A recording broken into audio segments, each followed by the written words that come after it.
Hello, I'm Ann Keeler Evans. The priestess and peacemaker is in with a reading on the dark of the moon using the Major Arcana deck from my Peacemaker's Tarot for the 21st century. Each night, I draw one card asking us to think differently about furthering our journey on the peace path. Night 1 is the final night of the moon just completed. We exhale the burden of those things it is time to release. Night 2, I celebrate as the complete absence of the moon's light invites us to ruminate on the wisdom of that night's draw. Night 3 is our opportunity to recommit to the moon ahead. Following these 3 readings, I offer a consolidation reading, reviewing the arc and possibilities of these 3 cards. How will you adjust your course from this reading?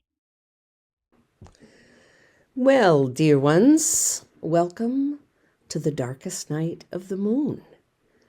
And what we do on this day is to allow ourselves the time to just ruminate in the dark, in the shadows.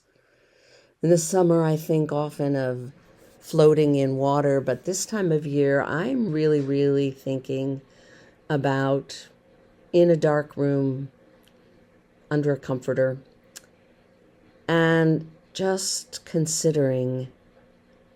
And what we're being asked to consider for tonight is the number 8 card, the Judgment card.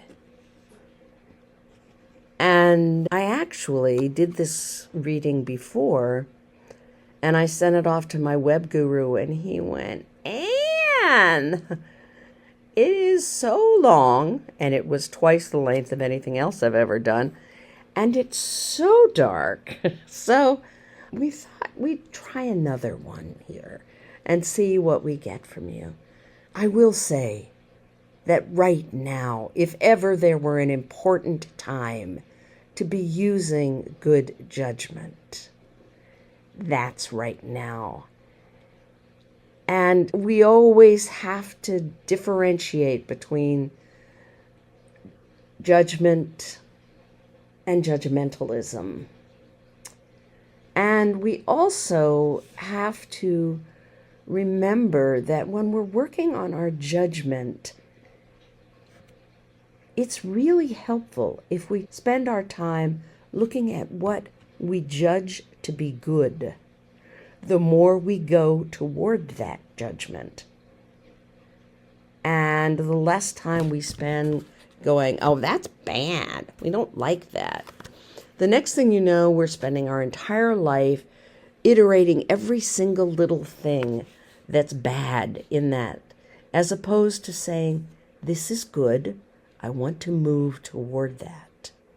So it's taken a long time for me to understand that peace is based on sound judgment that forms the equilibrium between grace and justice.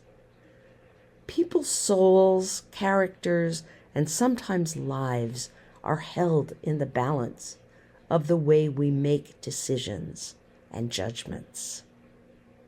Also, quick judgments are not always sound judgments.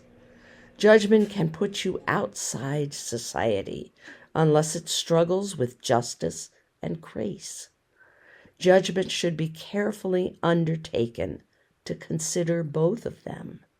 Peace and peacemaking need good judgment based on justice and grace. And again, we're right here in the middle of looking at an election.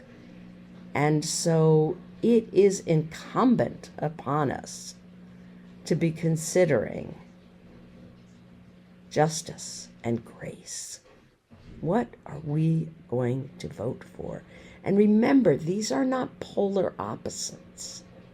They're connected possibilities.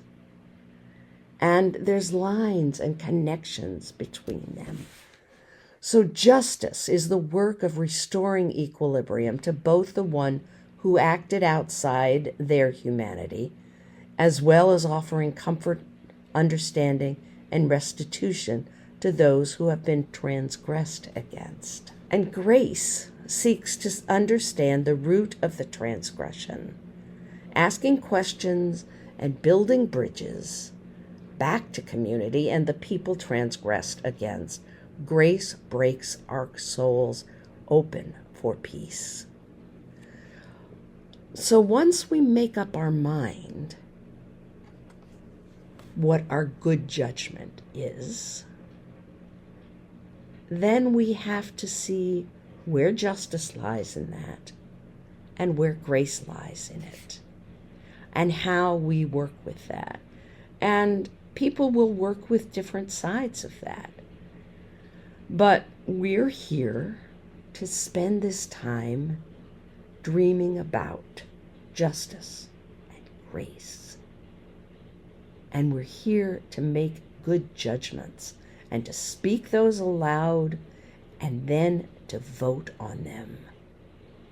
What makes the world, which of the candidates for which you are voting, make the world better for everyone, not just for you?